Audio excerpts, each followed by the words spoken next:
मुख्यमंत्री नीतीश कुमार ने नए साल पर पहली कैबिनेट की बैठक बुलाई, जिसमें कई अहम फैसले लिए गए।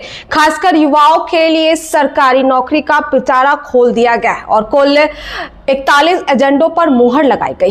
दरअसल आपको बताया कि समृद्धि यात्रा पर निकलने से पहले सीएम नीतीश कुमार ने मंगलवार को यानी कि 13 जनवरी 2025 को कैबिनेट की बैठक बुलाई थी। और इससे पहले भी 2025 की बात कर ले तो पहली कैबिनेट की बैठक 25 नवंबर 2025 को बुलाई गई थी, जिसमें नौकरी रोजगार पर फोकस दिया गया था और बंद पड़ी सरकारी चीनी मिलों को फिर से चालू करने की मंजूरी दी गई थी।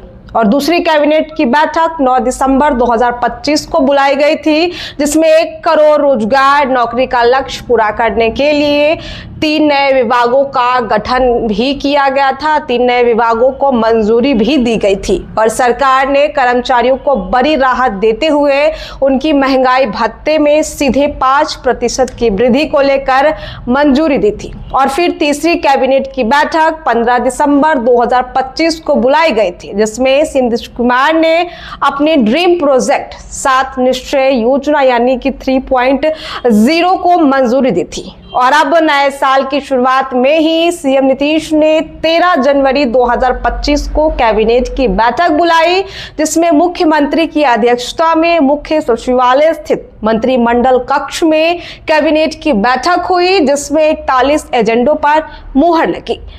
बैठक कई मायनों में महत्वपूर्ण मानी जा रही है, क्योंकि बिहार विधानसभा चुनाव 2025 के दौरान नीतीश कुमार एनडीए द्वारा राज्य की जनता से कई वादे किए थे। जो वादे किए गए अब उन्हें पूरा करने के लिए कैबिनेट बैठक में कई महत्वपूर्ण निर्णय लिए गए हैं और करीब 739 पदों पर भर्ती के फैसले भी कैबिनेट की बैठक में मुहर लगी है। आपको बताया कि रोजगार, नई नियुक्तियां, उद्योग को बढ़ावा देने से संबंधित तमाम निर्णयों पर मुहर लगाई गई है और बिहार के 13 जिलों में नए सिरे से 90,173 सीसीटीवी कैमरे लगाए जाने के लिए स्वीकृति दी गई। इसके अलावा आपको बताया 155 करोड़ 38 लाख 36,153 रुपए की राशि खर्च होगी, जिसमें मुंबई में बिहार भवन के निर्माण के लिए 314 करोड़ 20 लाख 59,000 की प्रशासनिक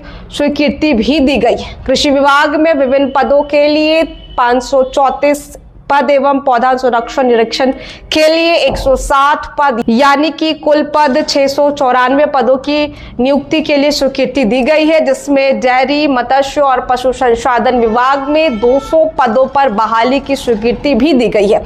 आपको बताया कि दरभंगा हवाई अड्डा के पास लॉजिस्टिक पार्क और कार्गो हब निर्माण के लिए 50 एकड़ भूमि अधिग्रहण किए जाने के लिए 138 करोड़ 42 लाख 78,000 रुपए की स्वीकृति भी मिली है। इसके साथ ही राजकीय पॉलिटेक्निक बगहा में 45 शैक्षणिक पदों की स्वीकृति मिली है। बिहार के 797 माध्यमिक उच्च विद्यालयों के लिए राशि निर्यात की गई है। और आपको आगे बताया कि कंडक्टर के लिए लाइसेंस के लिए शैक्षणिक योग्यता की 8वीं पास भी कर दी गई, क्योंकि अब कंडक्टर की योग्यता 8वीं पास में ही हो जाएगी।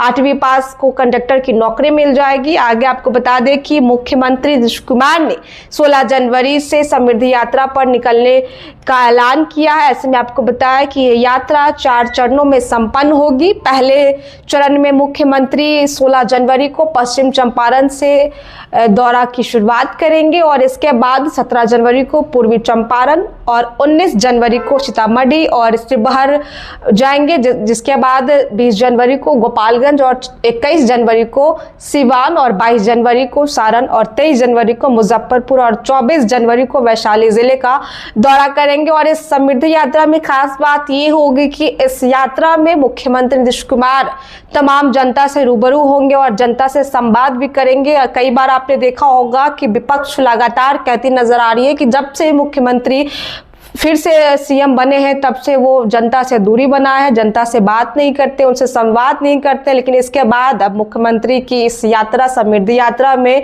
बहुत कुछ खास होने वाला है। मुख्यमंत्री खुद सभी लोगों से संवाद करेंगे। बिहार विधानसभा चुनाव के दौरान जितने भी वादे किए गए उन तमाम वादों पर अमल होने के लिए इस यात्रा पर निकल रहे हैं। जो भी समस्या होगी उसका समाधान किया जाएगा। विकास के कार्य कितने पूरे हुए और कितने होने बाकी है, तमाम चीजों पर मुख्यमंत्री फीडबैक लेंगे और अधिकारी को दिशा निर्देश भी देंगे अगर इसकी जरूरत हुई तो। और तमाम चीजें जो हैं जनता को आभार भी अपना देंगे कि बिहार विधानसभा चुनाव में भर भर के जो वोट मिले हैं और तमाम तरह की चीजें जो है उस पर अमल मुख्यमंत्री नीतीश कुमार इस समृद्धि यात्रा के दौरान करेंगे। और आज जो 41 एजेंडों पर मुहर लगी, जहां कैबिनेट की बैठक पर तमाम ऐसी चीजों पर मुहर लगी, उसकी जानकारी हमने आपको दी।